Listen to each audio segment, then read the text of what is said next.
This is At Your Cervix, the podcast, session 4.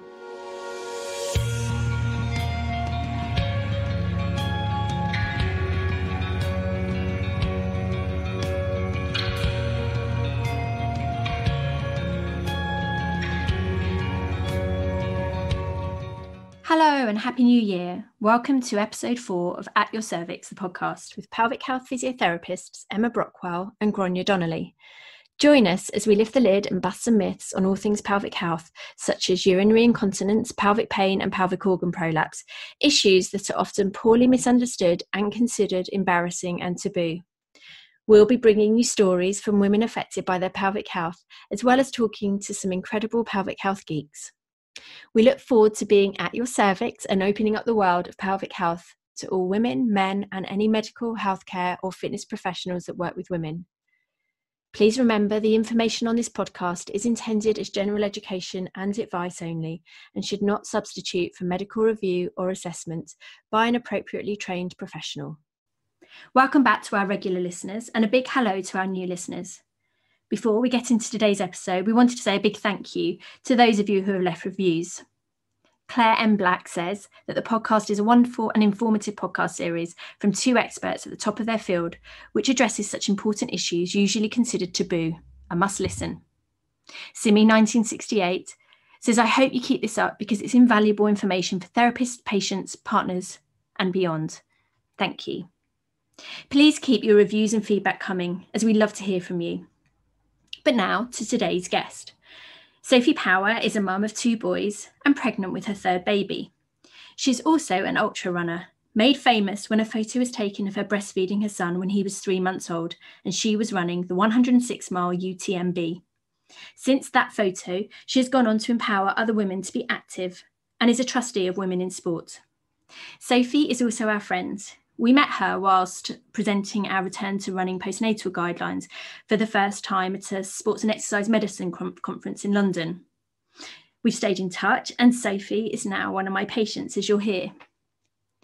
In this episode, Sophie talks to me about the importance of exercising during pregnancy, how listening to her body and adapting have allowed her to have a very active pregnancy, and why during this, her 3rd pregnancy, she understands and is embracing her pelvic health with great success.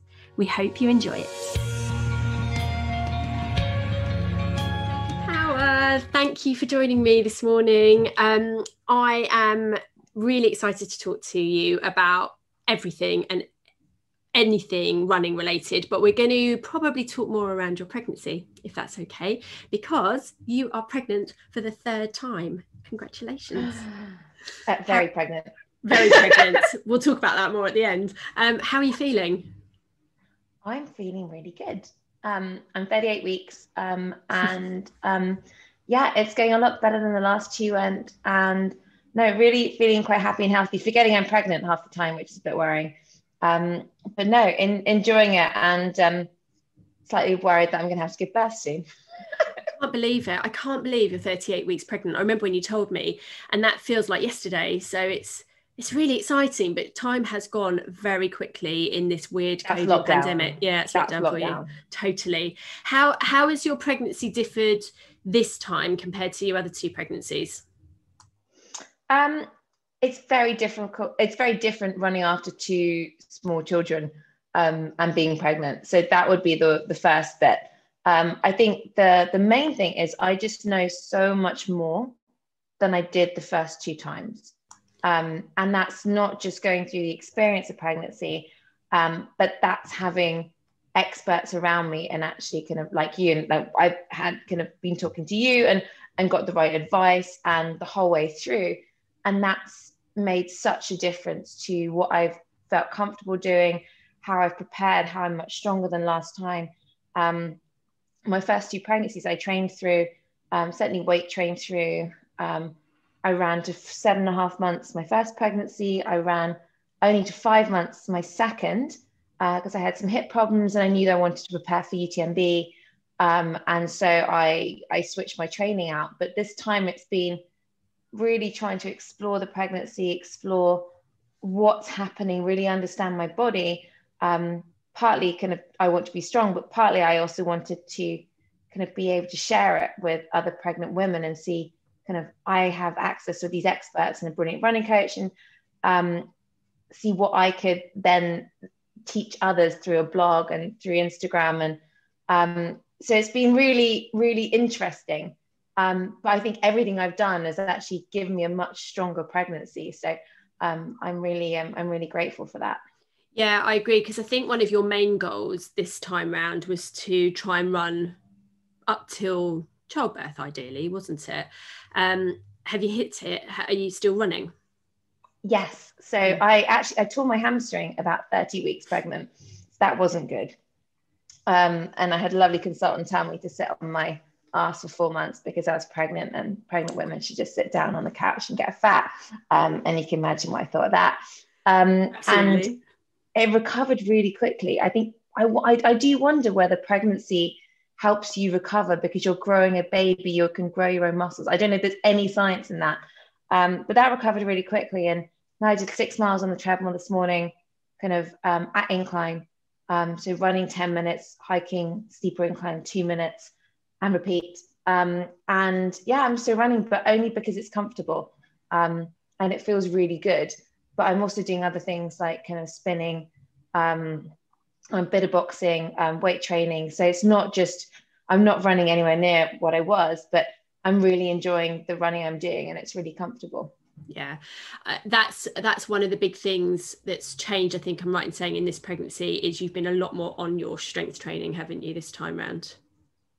I think I was doing strength training my last pregnancies. So I had a strength coach, and I was in the gym kind of once, twice a week doing pretty hardcore strength training, but I would say it was the wrong strength training. Right.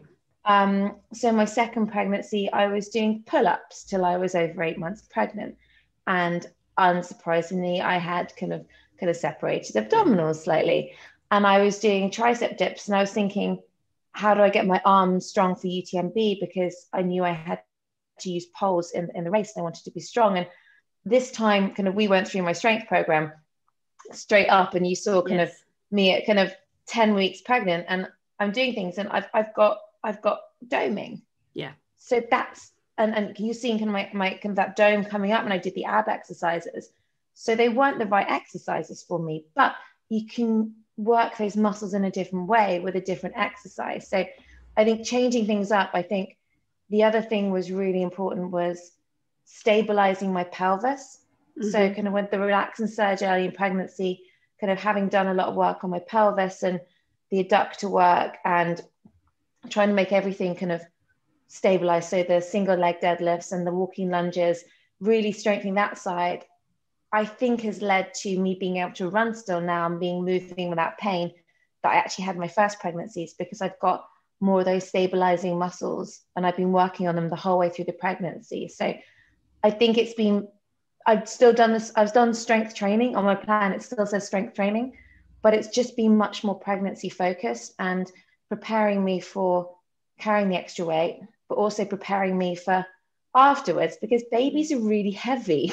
Yes, exactly. And I think that's the big thing, isn't it? That, as you say, you were doing your strength training in the other pregnancies, but I mean, my goodness, some of the exercises you were doing, that load on your abdominal wall would have been excessive, but you probably weren't aware of that, were you? You weren't really looking out for doming. You were just doing the strength training to achieve the strength training. Whereas this time around, because we've been in touch and working mm-hmm. hard at sort of protecting your pelvic health and your abdominal wall, as you say, there are lots of ways that you can strength train and get that fix, but protect your abdominal wall and pelvic health in a really effective and satisfying way too. I think that's fair to say, right? I think that's right. I think it's just because you can do a move while you're mm-hmm. pregnant doesn't mean that it's the right thing to do. And so can I still do a pull-up? Well, actually, I haven't done since the start of pregnancy. If I went kind of to my pull-up bar and tried to knock out a pull-up, I probably still could. But what's that doing for me? That's actually probably doing more damage than good, even though I can do it. And so it's just been going through, like, we went through my strength program, like, what am I trying to get out of this? Yeah. In terms of keeping my running strength, keeping my physical strength. what do I need to take out because it's not good for me, and add in something different? And what do I need to add in because I'm pregnant? And I think some of the kind of adductor work that I've been doing has been really beneficial. And I think actually some of it's going to really help my running going forward, as kind of I'm just going to be much more stable in the pelvic area. And that's going to help me trail running. So I think I'll come out stronger in some ways that I wouldn't have been if I hadn't got pregnant. Yeah, which leads me beautifully onto my next question, really, because there's lots of research, there's lots of guidance now, public health campaigns and charities like the Active Pregnancy Foundation that are pointing women towards the clear benefits of exercising during pregnancy if you have a low risk pregnancy. And you've touched on it slightly already. What do you feel are the real benefits for exercising during pregnancy? And I think kind of one thing is mental health. Yeah. So kind of if you've exercised beforehand, it's safe to exercise during, and even if you haven't, it's safe to start kind of slowly. But a lot of us rely on those endorphin fixes that we get, and we feel better afterwards. And for me, it's been, you can have so little energy during pregnancy, and I get energized through working out, especially some of the interval sessions. So I feel better, I feel healthier, and so that's been a real thing for me. It's been kind of, I feel better pregnant when I'm exercising. But on the strength side and the fitness side, having kind of a baby is really tough. So you've got labor, which is an ultra marathon, and being fit for that and being able to survive that, but also straight afterwards, kind of being fit and healthy as a new mum, it's really tough to kind of get through that and have the energy. And I think the other things on your strength in your arms, like you're in all these awkward positions, kind of breastfeeding, you're carrying this baby around. It's like a medicine ball, but it's a squirming one. So you need to check. I actually put my back out when I had 4 months postpartum, 4 months, my second son was 4 months old, moving him from one side of the bed to the other, breastfeeding, because I needed to do I've been really focused on my back exercises during pregnancy because I know that's going to happen. So for me, it's so much benefit to be had. I think also you're carrying more weight on your stomach, so kind of you need to strengthen your back so you don't get your back pain during later pregnancy. And for me, the pelvic pain, I mean, touch wood, I haven't had any. Which you did have in your first pregnancy. Both of them. Before, yeah. Both of them, I had them at the end, and I actually haven't had any this pregnancy apart from a few twinges. So for me, it's been like I've worked really hard, so I'm actually feeling really good in this latter part of pregnancy, which is keeping me active. So it's this kind of virtuous circle, really. That's really exciting, isn't it? Because to be in your third pregnancy, having had pelvic girdle pain in your previous 2 pregnancies, and have 2 little children running around and not to have had pelvic girdle pain, that's amazing in my opinion. And I do think we can contribute some of that to your exercise. And let's be honest, you have been very committed to your exercise during this pregnancy. You haven't just dabbled, but you have been very committed to it. And I think that's really exciting for women to hear, because there's always that fear when they have pelvic girdle pain in a pregnancy that the next time they get pregnant, they will definitely have it again. And there's a clear example there that you don't always get pelvic girdle pain in every pregnancy just because you've had it the one time. And I do think some of that comes from being stronger, not solely, but I do think some of it comes from being stronger during your pregnancy. I think that's a lot of it. I think maybe I came in stronger because I've been doing more trail running, and that gives you the instability as well. But also I think kind of I had some pelvic pain early on, kind of around, 18 weeks. And understanding kind of where that came from and using my belt to support my hips while I did my exercises and kind of trying again.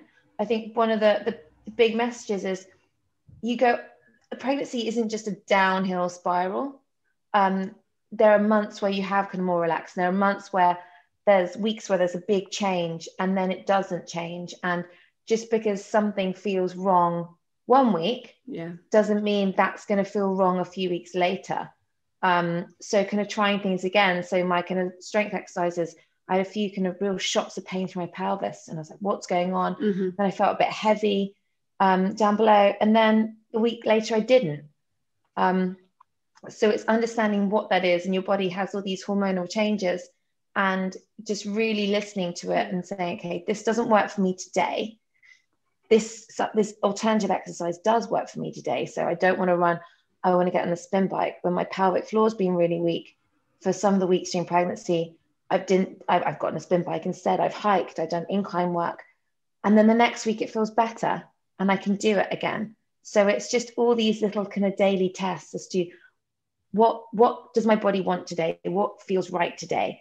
And that just changes. So just having one program that you do, and like once you can't do it, you don't do it anymore, doesn't really work for pregnancy. Yeah, that's just the most important thing, isn't it? To listen to your body throughout your pregnancy and adapt, and not be too fixated on just one size fits all, one program is only going to work for you. I think that's incredibly important that women do that throughout their pregnancy when it comes to exercise. Adapt, big deal. It's a really important message.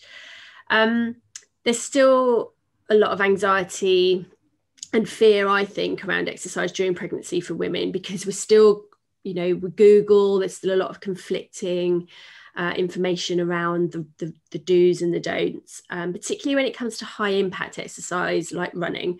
And as I've already touched on, we know that exercise is safe to do in a low risk pregnancy, so long as you are doing exactly what you've just said, listening to your body, adapting as it tells you to, avoiding bumping your bump, keeping hydrated and not overheating, and when exercising, keeping it moderate intensity, which essentially is, can you carry out a conversation whilst you're exercising? That's quite a good barometer to use. But is there any other advice or tips that you'd offer women who are having a low risk pregnancy, feel well enough to exercise, but they're just a little bit anxious about it? Is there any tips or advice that you can offer them just to make them feel a bit more comfortable about exercising, including carrying out high impact exercise during their pregnancies? I think the first thing is a lot of people aren't confident because of what everyone else says. And you have kind of your kind of another generation who didn't have and there's not enough research, and that's ridiculous. But the research that's coming out says actually when you exercise, it's good for mum, but it's also good for baby. Yeah. So your baby comes out fitter, and more able to kind of face the world. So for me, that's a big one, knowing that I'm actually doing, when I'm exercising, I'm doing something that's really good for my baby, and having that kind of confidence, because we, rightly or wrongly, everything seems to be focused on the baby during pregnancy and not on the mum, and knowing that actually you're doing a really good thing for your baby, and you're preparing to be a better mother for your baby because you're going to be fitter and stronger. But I think the other thing for me is your body tells you everything. And for me, that's kind of in spin class. I know that I need to I need to have the bike under the aircon until the gym's closed. And there's only 8 in my spin class, my socially distanced spin class, and everyone was brilliant at giving up the bike under the aircon for me, and stripping off into a crop top and the tiniest shorts. I'm basically indecent in the gym, and I don't care. But your body tells you. And I worked out kind of my heart rate, kind of when I'm doing kind of endurance exercise. 140 for me feels good. I can do intervals up to 160 with my heart rate. If I go above that, my body starts saying, do you know what, that's a bit wrong. That doesn't feel quite right. So it's probably a bit more than having the conversation, and these are shorter intervals. But I definitely recommend getting a heart rate monitor, and looking at exercise and say, that felt good. What was that? That didn't feel so good. What was that? And I do my intervals by my heart rate now, because it's hard to, I've got heavier. I've put on, like 22, 23 pounds. So I'm obviously not running as fast as I was before, but what's a good workout zone? So I think it's really, your body will tell you everything. Listen to it. When it says something's wrong, understand why, and see if you can fix it, switch to something else. Your pelvic floor might be really leaky one day. And then for me, I could only run early in the morning because it gets tired through the day because it's a muscle and it's been supporting itself all day. And I can only run in the morning. So I made that switch and that's worked really well. So it really is your body will tell you things, and just trying to understand what's going on and doing and reading up as much as you can and reaching out to experts. The more you understand it, the more confidence you'll have in exercising. Yeah, I agree. And it's having the confidence to talk to the midwives, talk to the GPs, and appreciate the fact that no question is too silly. Pregnancy is a funny time, isn't it? Because it's full of uncertainty. We aren't meant to know the answers, particularly first time round. And I think it's a time to really tap into the experts, including your fitness professionals as well, and ask those questions, because it will give you the confidence, and it will mean that you'll continue your exercise program much more comfortably, basically. So yeah, use all your resources. I think it's really essential as well. I would say that there are midwives that understand this and there are midwives that don't. Yeah. My normal midwife is brilliant. She's always talking about, I mean, I run there. She laughs at me because it's really good. It's 3 miles. But you run to her appointment. Back.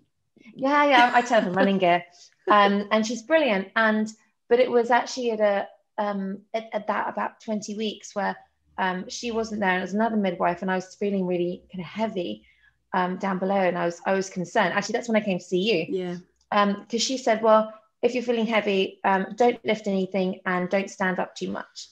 And she was rushing to the next appointment. She didn't examine me. And to someone that didn't have the access to experts that I do and doesn't have the confidence in their own decisions, that would be the end of exercise for pregnancy. Yeah. And you'd have just wiped out 4 or 5 months of exercise that would have helped me and helped the baby. And I came to get checked out, and you're like, actually, this is what happens with relaxing in this part of pregnancy. And actually you're fine. And I was worried about prolapse, and I was worried about all these things that kind of, you helped me realize actually there was nothing going on. But there are midwives that don't have the same kind of background, same training. So definitely talk to the experts. Yeah.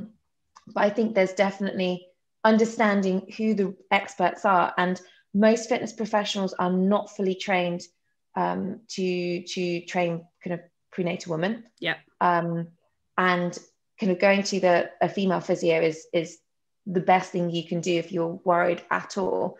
And even my consultant is brilliant. She loves the fact I'm exercising. She's kind of brought me to go and talk to her class about it. But they're still getting the medical profession across. So really understanding where you're getting the advice from.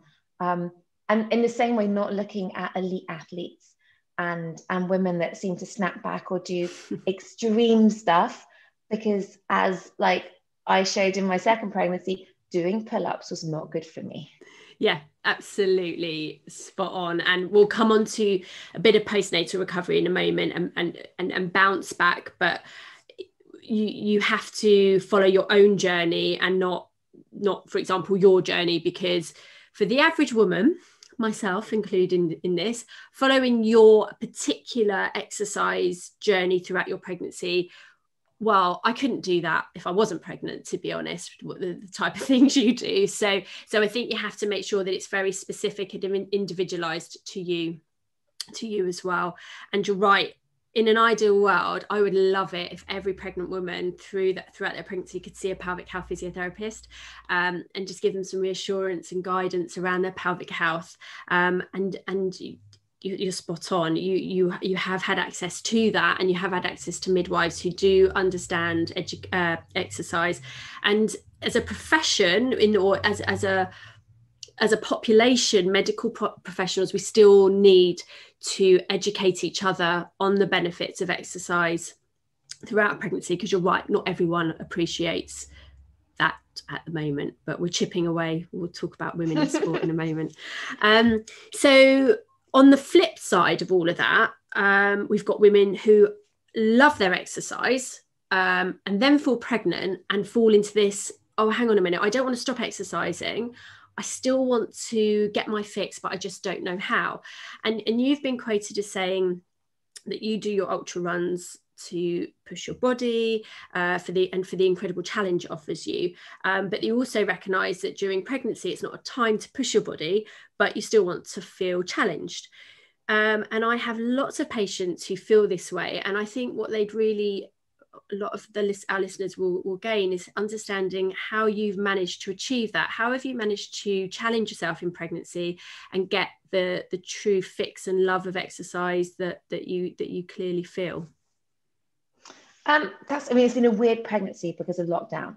Yeah. So I've definitely benefited from the lack of FOMO of all my friends doing all these big races that I was signed up for. And the great thing that they've all transferred my places over to next year. Amazing. Even before saying, I'm pregnant, can you transfer it, please? Which the ones that did, they were awesome with. It feels like there's been a massive change since my last pregnancy, and the whole story is about kind of pregnant ultra runners in races deferring. So I'm super happy about that. That's great. It's like race organisers now understand that there are pregnant women get pregnant. But that's you've helped with that. I think partly, I think it's been a conversation that's gone on. But they especially when they see my name go, please, they're like, I'm not going to risk saying it. I know what she'll do to it's me. Not worth it. It's not worth it for them. I think so there've been the lockdown challenges, which actually been brilliant in setting little goals. So kind of the first one I did was climbing Everest on a treadmill, and I was 20 weeks pregnant, and it was a Centurion running event, and you could choose whatever altitude goal, elevation goal you wanted. And actually for a pregnant woman, hiking on incline is a brilliant exercise. Yes. And I think runners often say, oh, I wouldn't walk, like walking is cheating. No, you check out your heart rate when you're hiking at 15% versus jogging at 0%. And I guarantee you're probably getting a much better workout at the 15%. So that was really cool. So I did that in just over 2 days. Did the elevation of treadmill, Everest on a treadmill quite happily. Ate a lot of Haribo. Really enjoyed that bit. And to be clear, how long did you have to do that challenge? It wasn't 2 days, was it? It was a week, wasn't it? It was a week. But I just wanted to get it out of the way. I wanted to get it out of the way. Superhuman. I was like, I think it was a total of like about 9 hours on the treadmill. Wow. And it was 1,000. It's about 9,000 meters. 8,848. So it's over 1,000 meters an hour. What did you do? Did you not get bored? So I watched Netflix. Oh, of course. So I've got a tablet attached to my treadmill, and I never watch TV in general because as a mum, you often feel you just every time, especially pregnant, when you don't have that 10 till 12 slot at night to get your work done because your brain doesn't work and you just want to actually go to bed. Yeah. Having that kind of TV time, and I watched the whole program on babies, which was quite good. It was like all learning about kind of babies, and then I watched the ones about crazy sports. Of course, that was really good. Called Home Game. I quite enjoyed that. And this morning on the treadmill, I watched about cheese rolling, and I thought that looks more painful than what I'm doing. So I really enjoy the Netflix. So that's what I did. I did some conference calls as well. So I'm like, I'm just gonna be quite quiet, and the sales team like, she's not asking many questions. I had to stop the treadmill every time I wanted to talk. Oh, wow. So that was one challenge. That was just kind of, it was kind of something to work towards, and like a kind of I've got a brilliant running coach called Edwina Sutton, and she's been brilliant at putting in different things into the program and kind of got me back swimming again when I tore my hamstring. And we've had different things of like, this is the challenge to cycle this, or I even got a few Strava segments early on in pregnancy, which my friends just nicked one. So I'm like, that's really rude. I'm pregnant. But then this week has been doing a half Ironman because I got a random t-shirt. So Centurion Running teamed up with Rerun, and Rerun's a brilliant company that recycle used running clothing. And so you send your used running clothing, actually they stamp it and you can buy it again. So I actually bought bigger sizes for pregnancy from them, of used running clothing. That's been brilliant. But the deal was you kind of basically pay a £10 donation and get a random t-shirt. and you have to do the race on the t-shirt or your interpretation. So I got half Ironman. I was like, brilliant. That's great when you're pregnant, because I can't swim because the pools are closed, but I've got a rowing machine, very slowly with a bump. I can cycle 90K. 38 weeks pregnant. Yeah, it got on the way bump. And I can cycle 90K on a bike over a couple of sessions. And I can do a half marathon on a treadmill over a couple of sessions at the incline. I can do that. And this is the thing about being pregnant. You know, we're not injured. We just can't do the same thing. And there are different ways of pushing ourselves and understanding what our bodies can do. And we can kind of go quite hard in a spin class, and we can go quite hard on the incline. Can we run down a steep hill? Is that really good for our pelvic floors and our pelvis? No. But can we run up a steep hill or hike up it? Well, yeah, we can. So it's working out like different challenges, different things to keep you motivated. I've gone up weights on some of my arm workouts that I wasn't doing before pregnancy, but I am doing now, and seeing kind of, it feels good to like, I was doing this at this weight, and now I feel comfortable at a higher weight. So there's always little things, but I think you have to have a bit of patience. Like you can't run as fast as you used to run. Yeah. But you can do other stuff. Yeah. It's finding the challenges, isn't it? I love that. Now I need to find myself a challenge. I'm not even pregnant. I really need to find a challenge. I've got a 50K race in February if you want to come do that. I would love to. I've told you this so many times. I just need to take you up on one. It starts at Denbies. So my comeback it starts there. So it's my comeback race. It's North Ridge something, 50K. And that's what I'm going to put in the diary. That's the plan, is it? That's the plan, a 50K run in February. We will talk about that, Sophie, once you've had your baby. There's a walking start. So this is the other thing after pregnancy is, because you don't know what's going to happen, you can't commit to saying, I'm going to definitely do this, because I could have a C-section and I could have a long recovery, but the 50K is something that, well, if it happens, it's great, but there's a hiking start. So if I can go and hike that, and hopefully I'm up to hiking that or part of it at that time. I won't be up to running fast anyway. I'll be barely running, but having that kind of flexibility in what you can do, and that for me sounded like kind of, actually that sounds like quite a good target, and if I miss it, it's fine, but it's in there, and it will get me kind of out of bed and trying to get fit after giving birth, which is the right thing for me. It's the right thing for the baby. And that's the thing, it's what's right for you as well, alongside following lots of expert advice as well postnatally. But if you hike it, I'm hiking it with you in February, and we'll talk about whether you're running it in February nearer the time. I know you're the boss. Am I? I'd like to think I am to a point, but we'll talk more on that. That wasn't part of our conversation, or my planned conversation.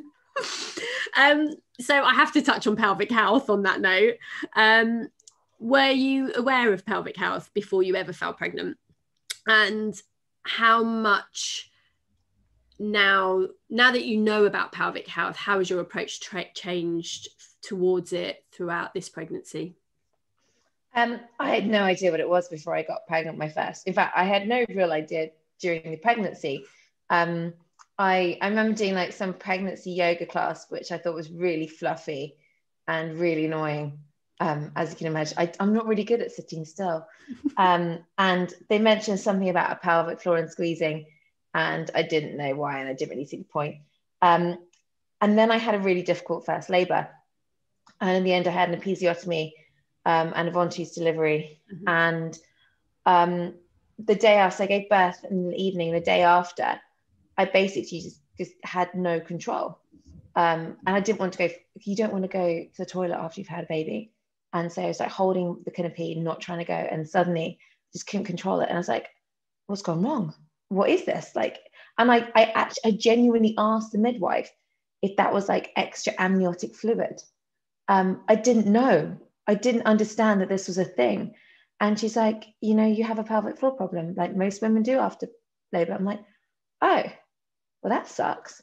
And then I had kind of, the physio came to see me the next day. I was in a couple of nights, and she said, well, you might never run again.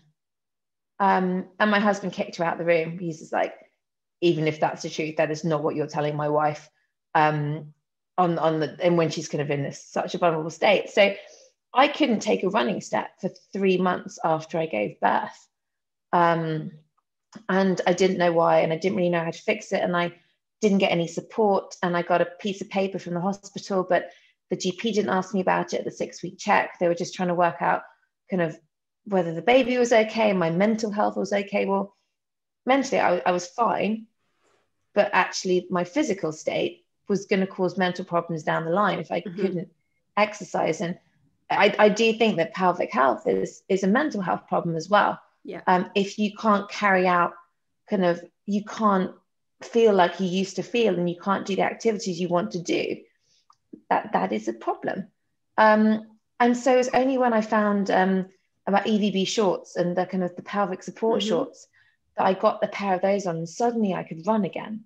And then from then I've been really kind of understanding what it is. And I mean, I put my pelvic floor under a lot of strain, because my normal is being able to run down a steep concrete hill with a rucksack on my back. Yeah. That if I can't do that, that's not good enough. So kind of really going in with a focus into my second pregnancy, and it's probably where I stopped running at 5 months, and kind of saw a pelvic health physio kind of as soon as I could afterwards, mainly to try and get a sign off for UTMB, and strengthen it. But it's great. How did I not know about it when I fell pregnant? And why didn't I get the support I needed? And that's been a huge thing for me, is really trying to help other women understand that this is sadly normal and it's common, but it doesn't have to be. And there's lots of things you can do about it. And no matter how long after pregnancy, you can always make improvements. But we just need to be more aware of it. Yeah, and you're an incredible advocate now for pelvic health, and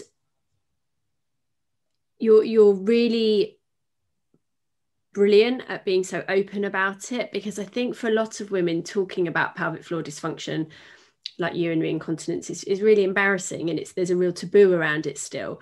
But I think what's so incredible about what you've done is you've no one asked, you didn't ask for this. You didn't ask to sort of be talking about your pelvic floor, probably for potentially the rest of your career, but you've embraced it, and you advocate so much for it, and you've certainly helped raise pelvic health's profile hugely, particularly, well, not just for the recreational runner, but for elite runners like yourself as well. And you've done a huge service for everyone in that. And I would definitely encourage everyone to read your blog, because any woman, any man, any coach, any medical fitness professional, just to read it, because it gives you a really good insight, and you're honest about it as well. It hasn't been a smooth journey for you with your pelvic health. It's been up and down.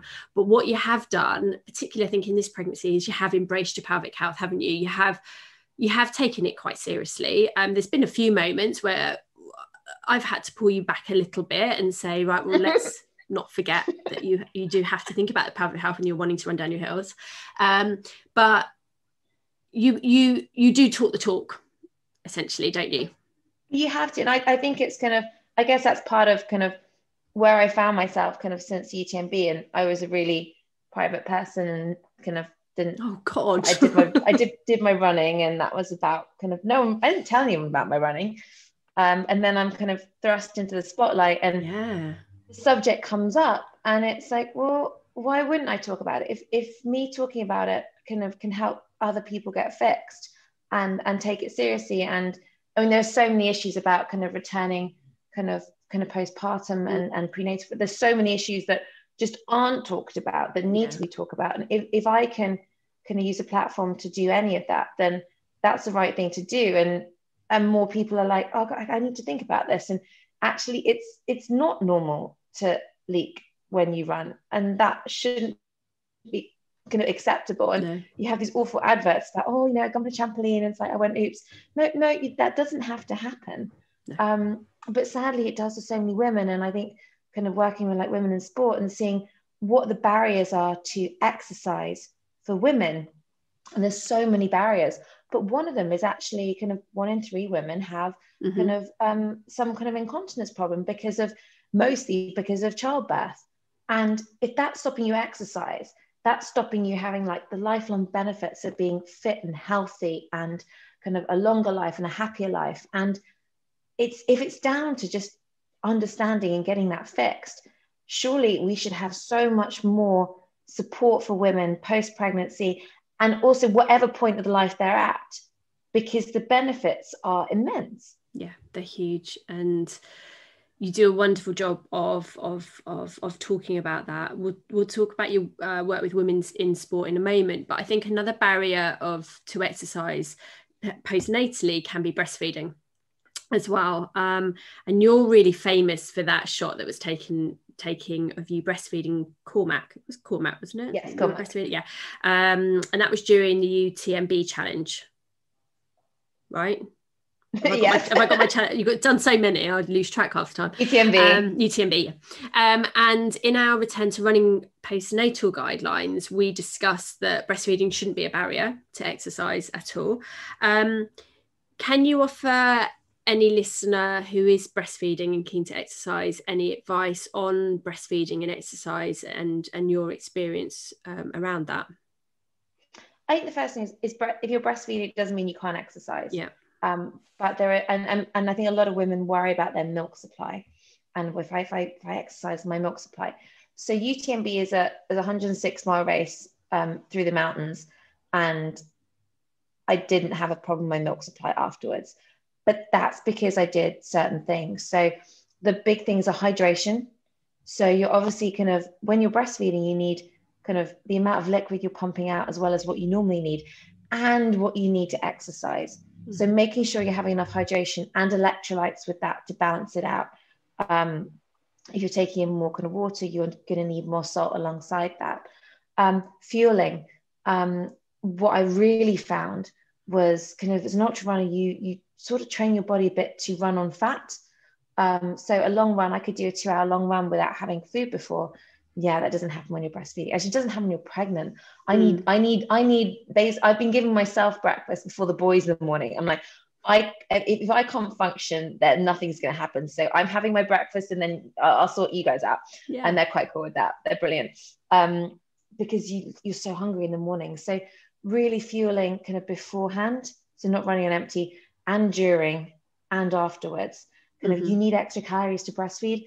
You also need to fuel kind of what you're doing as well. So that needs to happen. And then I think then there's the comfort side. Yeah. So kind of making sure that kind of if you're not due a feed, you can pump before you go out or feed before you go out, because otherwise you'll end up like I did on UTMB with like basically a pair of watermelons. Because the first time I could see Cormac was, I think, 16 hours into the race, and I had no access to a pump. And he was 3 months old and he was exclusively breastfed. Wow. So I was squeezing my boobs behind trees in like the toilets at some of the points. It was not an experience I want to repeat, and I will not be doing that again. But that was the only way to like relieve the pain. Yeah. Because they just get so big. Oh, they're so painful. I think, yeah. And I think understanding the relaxin stays in your body. So kind of just being a bit more careful. Like for me, the relaxin doesn't go until I stop breastfeeding. And I was a bit more prone to injury kind of while I was breastfeeding, and had to be a bit more careful on the kind of slippier trails, and just with kind of how kind of less, kind of more loose I was. And then that goes straight after you stop breastfeeding. So it's not a long-term thing. But yeah, breastfeeding shouldn't be a stopped exercise. And there's brilliant sports bras out there that actually are supportive, that you can breastfeed in. So there's kind of 2 UK companies, kind of Latched and Natal Active. I tried both their bras in pregnancy, because obviously your boobs are bigger and you want the squidgy layer kind of around it because it just makes you look nicer. And I'm really excited to breastfeed in them when I've had the baby, because actually they're really supportive now. Before, you didn't get really good breastfeeding sports bras. So there's everything out there to help you now, and just have the confidence to do it. And it's still sadly looks unusual. We don't have lots of pictures of breastfeeding athletes, but there's millions of women doing it. So just have the confidence that it's absolutely normal. It's great for the baby. It's great for you. And having that break to go and do some exercise or go for a run is the biggest gift you can give yourself as a new mum. I totally agree. Do you think race organisers are on board with breastfeeding now? Because I heard a story, there's a massage therapist called Matt Scarbrook, and he runs a great podcast called for Massage Therapy Matters. And he would say that his wife was doing a triathlon and unzipped her wetsuit to breastfeed her baby before she got into the water, and the course organizer was really negative about it, and actually implied to him once she got into the water that she shouldn't do that again, otherwise she'd be disqualified. And I just want I mean, I've no idea where this triathlon was and how long ago it was, but do you hit any resistance with that anymore with course organizers around running events? God, no. I mean, on UTMB, I pumped during races before when I'd had my first baby. I remember kind of like my first race after my first child was a Centurion, North Downs 50 miles. And I was breastfeeding the car before, so I was almost late for the safety kit. So my husband had to take my pack in, which had a breastfeeding pump inside. And he had to produce his pack, and there was kind of lots of laughter about it. But they were amazingly supportive. On a race I did when I was, I think, 10 months, I needed to get away. I was really struggling, and I went to Utah to race across for the Grand Canyons, the Grand Staircase, and they carried my pump every night for me. Wow. So you carry everything for yourself. You have to carry all your food, all your water, everything. And they took exception. They carried my pump every day, so I could have that in the mornings and at night. So they were brilliant. I don't think it's race organisers. I think there's not maybe enough encouragement and kind of understanding about it, because most race organisers are blokes and they don't think about it. But when you ask, I think, especially now, I think the ultra community is just a brilliant, friendly community. When you ask, they rarely would say no, because a lot of them are trying to encourage more women. I mean, UTMB kind of, obviously they haven't really changed their policies for kind of pregnancy and deferrals, but at Checkpoint, I mean, I wasn't telling people I was breastfeeding, but when the medics noticed, they brought me blankets. They actually gave me one place, a kind of private area as well, which was really kind. I wasn't expecting. So I think race organisers can do a lot more to attract women. So we need more toilets at the start. We often want more toilets on the course. Kind of describing their races instead of like as the toughest, hardest thing in the world, saying kind of actually these are the cutoffs, and we're attracted to a different kind of race. Like women aren't attracted, even if we're completely capable, which we always are, of doing the hardest races, like the way that they market them is different. But no, I think it's just, I think the picture kind of, and myself, and obviously Jasmine Paris kind of pumping and winning the spine race, are showing that, you know, female athletes we're just as strong as men. We're a little bit different. We have some different needs. And if you want to attract us to your races, then you'll allow for it. But it's not giving us an advantage. I mean, we've got to stop to breastfeed. It's not like we're going to kind of, most of us, apart from Jasmine, we're not going to win if we've got hours of breastfeeding stops. Yeah, absolutely. So you're a trustee of Women in Sport. Can you tell us a bit more about what is Women in Sport and what's your role within that charity? So Women in Sport is an amazing charity, and it's all about kind of giving access to all women and girls, the lifelong benefits of sport. So they do amazing pieces of insight work. So understanding why kind of women and girls aren't accessing sport in the right way, and then developing kind of policies and process and awareness to help us do that. So they were behind the insight for the This Girl Can campaign, which has got millions more women more active, which is fantastic. And then recently kind of understanding kind of the menopause, which is, I mean, after pelvic health, the menopause, I mean, I didn't learn about it at school. I'm now kind of trying to study kind of female physiology myself to understand more about my own body. And I feel kind of, hopefully it's quite a few years away, but prepared, but understanding why kind of menopausal women aren't exercising, even though it's at the time of your life where more importantly than ever, we need that weight-bearing exercise to protect our bones in later life.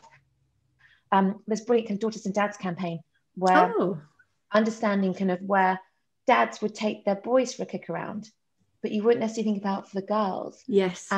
And physical literacy is so important in the early days. So it's a brilliant insights charity into really taking down the barriers for not just kind of elite athletes, but really kind of girls from when they're born, and making sure that everyone has that access to sport, because we know all about the benefits. So kind of my role is kind of working with them, trying to kind of make sure we increase the impact of what we do. And I'm really, really passionate about making sure that everyone has the access, because I didn't grow up sporty, and I missed out on all of that as a child.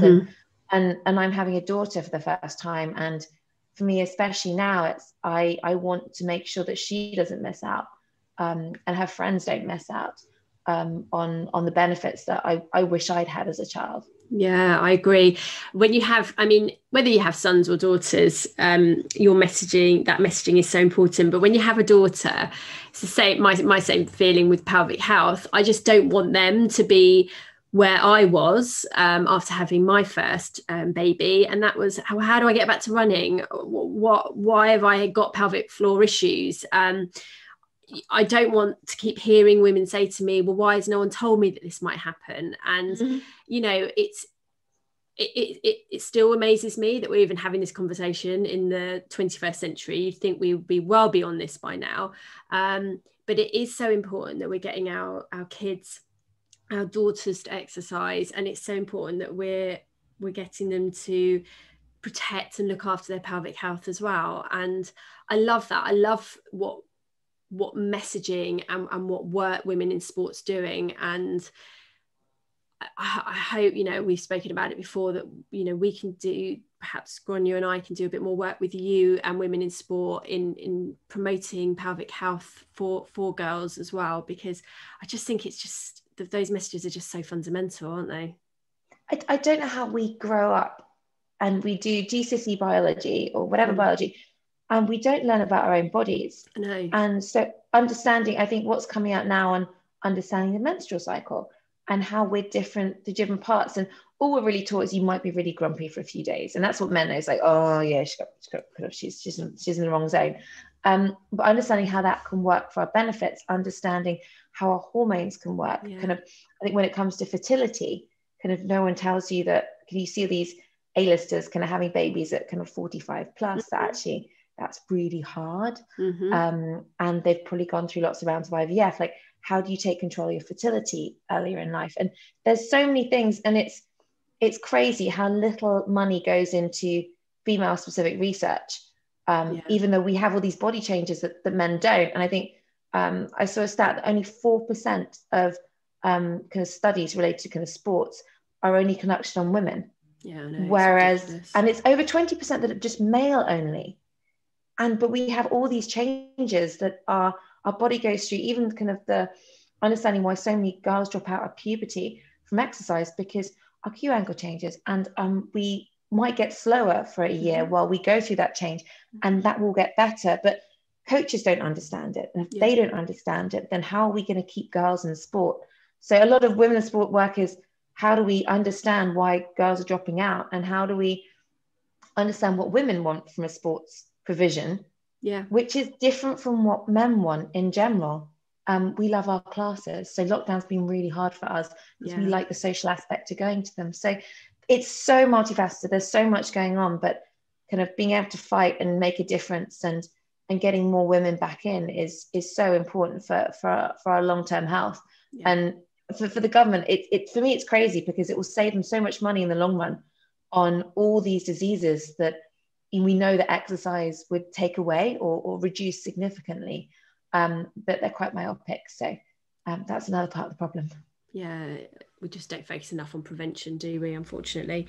But exciting stuff, really exciting work with women in sport. So watch this space and see what incredible work that you achieve and carry out. So 2 weeks left until baby number 3 comes along. This is so exciting. So what's next? other than the fact that you're going to have another baby, for most of us that would be enough. For you it won't be. So what's next for 2021 in terms of ultra running and other projects that you might have on the horizon? That's a good question. I've got a whole calendar of races, mostly delayed. So for me, it's getting back. It's not doing a UTMB again, and I think that was a real one-off. And I get a lot of women saying, well, how did you run a 100-miler 3 months afterwards? I want to do that. And I'm always saying, you know, so many things came together for that to happen. And would I recommend others did it? No. Was this a very, very special race that I've been trying to get into for years? And I never meant to try and race the whole thing. I meant to get to the start line, maybe get 10K, maybe get halfway. So it's being more sensible. So going back kind of close to home, 3 months, trying to get back to running. There's a very special race called Lakeland 100 miles in the Lake District, and my grandmother's from there, and I've always wanted to race up there. So that's July. So I'm hoping to be able to do that. Brilliant. And then maybe return to the track to see what I can do over 24 hours around a track again. Because I did one last year and I was injured, and I really want to see what I can do there. And it's closer to home.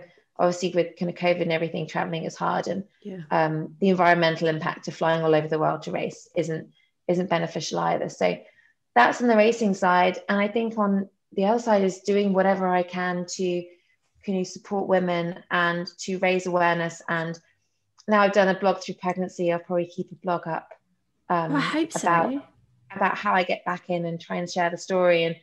And just kind of, I'm always, when people kind of I get lots of messages on Instagram asking all sorts of questions, and I always try and respond to them. So if anyone has questions, then I'm just the Ultra Sophie, and just I will help, because I see how many people have questions and they're not answered, and I'm always happy to do that. So and obviously like do some work at the same time, because this isn't my job, but I do really kind of want to make sure that I can being given this chance to make a difference, and I see what it does. And whether I write a book or do other things next year, we'll see. I'll find the time somehow. God, where is your time coming from? Chat me some over. So we try and end our podcast by asking our guests for them to offer us 3 tips, or our listeners 3 tips, as to why they should consider their own pelvic health. Have you those 3 tips, please? Tell me this one beforehand. Why you should consider it? Well, I think the first one, the main one, is that pelvic health is just part of being alive and functioning properly. And we all deserve to be fit and healthy and function properly. And this is just one part of it. If you tore your hamstring like I did, you would go and get it fixed, because limping around in pain is no fun, and you can't do what you love to do. It's another muscle that is not, it often isn't right. And we should treat it in the same way as any other part of our life, any part of illness, any part of anything that's holding us back in life. We should get it fixed, and we should fight to get access to the resource to do so, which sometimes people can get fobbed off. And I think especially mothers can feel like they're not important, and they can be quiet. It's all about the baby. You're a better mother when you function properly. Yeah. So that's one. Can that count as 3? That can. I think one that I would, without putting words in your mouth, of course, is about postnatal rehab as well. And do you think having that postnatal check is beneficial after you've had a baby? I think it's huge. I think because we don't know, it's quite easy to measure kind of how fast you can run or how much you can deadlift. Understanding how good your pelvic floor is difficult. And I think we also want to seeing progress makes you do your exercises. So sorry, she's kicked me. Oh, that really painful. Sorry. That was a kick, right? That is a kick. Yeah, that really hurt. Oh, Sophie. But kind of showing the progress is hard. And I remember kind of last time I saw you, it's like, actually, I can do my holds for longer than I was doing before, and I've been working on it. And that gave me kind of the confidence going, actually, this works. This is making it better. So getting the expert help, but there's lots of different things. There's apps you can use. There's, LV trainers. There's loads of different things you can do to understand that as well. And making sure that you just have access. I mean, we think nothing kind of asking for a massage for our birthday or a facial for our birthday. Actually, we'll probably get much more longer lasting kind of benefit from asking for a visit to go and see a female physio. So I think kind of in terms of it's treating yourself, but it's self-care. Yeah. And we should all prioritize self-care, especially if we've just had a baby, because that's the time that we need it most. That counts as 5 tips, in my opinion. Yes, done. It's wonderful. Well, I love talking to you. We could talk forever, I think. We do. But you are a busy woman. Can you let us know how you get on in 2 weeks' time? We are sending she'll stick around for like 4 weeks now. She'll be like 2 weeks overdue. I'm like, come on, get out now. Oh no, I just don't see it. I don't see that happening. But let us know how you get on. We send you lots of love and wish you lots of luck for your next ultra in 2 weeks. It's going to be amazing, and really excited to see your blogs, particularly your postnatal recovery. So thank you for giving up your time, and thank you for all the work you do for women. Oh, thanks for having me on. Thank you.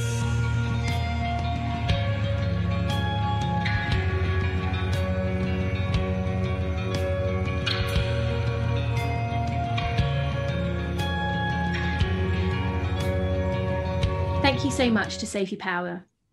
We're delighted to tell you that 2 weeks after recording this show, Sophie gave birth to a beautiful baby girl called Saoirse, and both mummy and baby are doing very well. Sophie, Gronya, myself and the Physio Matters team send you lots of love. Do follow Sophie's blog, which details her pregnancy and postnatal journey and return to running.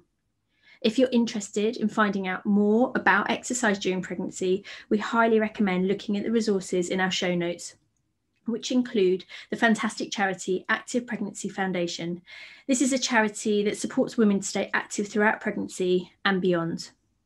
My book, Why Did No One Tell Me? How to Protect, Heal and Nurture Your Body Through Motherhood, is out on the 4th of February and is a book for pregnant and postnatal women, but also for anyone that works with this population of women.